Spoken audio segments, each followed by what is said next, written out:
सदा किसे नहीं इत्थे रहना, सब दा दूर ठिकाना। तन एक पिंजरा, रूह एक पंछी, पंछी ने उड़ जाना। पत्थर ज़िहन गुलाब नहीं हुंदे, कोरे कागज़ किताब नहीं हुंदे। जे कर लई यारी बुलिया, फिर यारा नाल हिसाब नहीं हुंदे। सख्त जुबाना रखन वाले देंदे नहीं नुकसान, बुलिया डर उन्हां दे कोलों जेड़े झुक झुक करन सलाम। हीरे सस्ते मुल दे वेखे, लाल तर कड़ विच तल दे वेखे।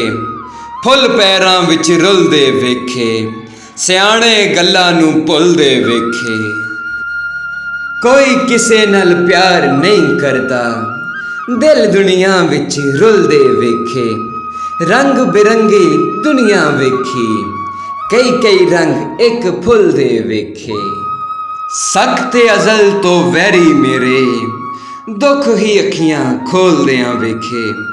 बस कर दिला छड़ दे खेड़ा, छड़ दे राम कहानी तू रुल गयों ते तां की होया, शाह भी गलियां विच रुलदे वेखे।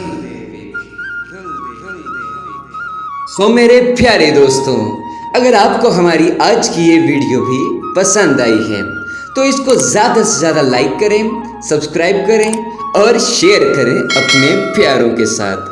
तो मिलते हैं ऐसे ही नेक्स्ट वीडियो में, तब तक के लिए खुदा निगहबान।